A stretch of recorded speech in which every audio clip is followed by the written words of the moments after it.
Hai, akkam jirtan? Nagaa keessanii nageenyi koo inni irraa maddu iddoo keessanii iddoo jirtanitti isinii haa ta'u jechaa har'a wanta takka wal isin barsiisa. Innis maayattan toora chaanaalii YouTube kan kooliitiin wal isin barsiifatu jechuudha. Innis JSTube jedhama.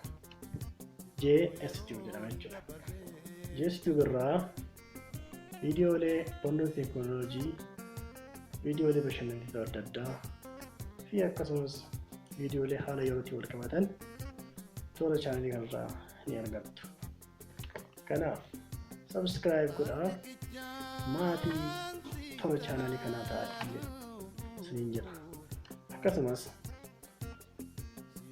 fira keessanii, hiriyaa keessanii toora chaanaalii kana share godhaatii akka subscribe godhanii maatii isaanii ta'an itti affeera. Ergaan koo kan biraa yaa qomoowwan koo, yaa aanteewwan koo, yaa sanyiiwwan koo wal malee waan qabnu walaa jajjabeessinuu wal biraa dhaabbannu jechuun barbaada. Kanaaf nuti akka Oromootti akka baay'ina keenyaatti wal bira dhaabbachuu qabna jechuudha. Diinni kan baay'inaan hin geenye akka itti isaan wal bira dhaabbatan kanuma argaa jirrudha jechuudha. Kanaafuu namni keenya Facebook qofa irratti daanga'uun Facebook yoo akkana jedhu Facebook fayyadamaa jechuuf yaa miti. Wantoota biroollee cinaa kanatti fayyadamaa deemuu qabna. Fakkeenyaaf subscribe godhuudhaaf dirqama emailii qabaachuu namni tokko emailii mataa isaa qabaachuu qaba jechuudha. Kanaaf wanta akka emailii kana cinaa Facebookiitti baay'inaan itti fayyadamne jechuun barbaada. Kan biraa emailii wanti inni fayyadu istaashinii garaagaraa ittiin mallatteessuuf fakkeenyaaf artistii Oromoo tokko sirbuun shaawaas dhiironni itti duulanii yommuu isaan istaashinii mallatteessanii YouTube irraa buusu jechuudha. Nuti sodoo emailii kana akka baay'ina keenyaatti irra qabaannee kan isaanii itti duulaniiti irraa balleessan nuti istaashinii mallatteessinee akka deemu gochuu dandeenya jechuudha. Kanaaf Facebook ofirratti daanga'uu hin qabnu. Wayyaa jajjabeessinu wal biraa dhaabbannu jechuun barbaada. Subscribe goone mootii wanti nurraa bu'u hin jiru. Kanaaf asitti wal jajjabeessu jechuun barbaada.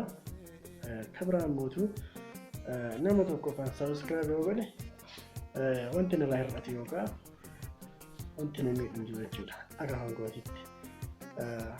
Akkasuma nama kana yoo subscribe godheef jechuudhaan yoo inni fayyadame adiqaatu biti yoo makaffalaa.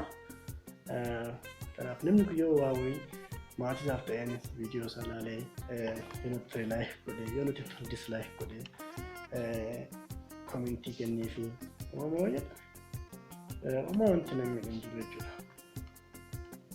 Kanaafiyyuu akkasitti wal biraa dhaabbannu akkasii yaadni wal biraa dhaabbannudha. Galatoomaa namni akkamitti akka subscribe godhuuf emailii akka itti banatu hin beekne jiraate immoo wallaaluun cubbuudha miti. Osoo beekan immootiyyuu walitti dabalatu cubbuu malee wallaaluun cubbuudha miti. Namni hin beekne ni barata.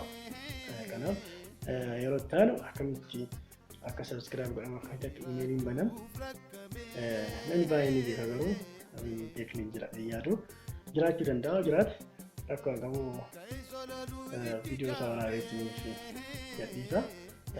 Kanaafuu akkasii qabaddaa fi wal biraa dhaabbannu wal jajjabeessinu jechuun barbaada. Wal malee hamaa qabnu. Kanaafuu biraa dhaabbannu koroona kan irra binurraa harkaasu kanaaf wanta dhannee keenya kanaafuu jajjabaadhaa wal jajjabeessinu iyyuu afuma keenya maatii walii haa taanu nama biraa akka maatiin utuu barbaadu qabnu jechuudha. Kanaafuu galatoomaa dheeresseeraa natti fakkaate.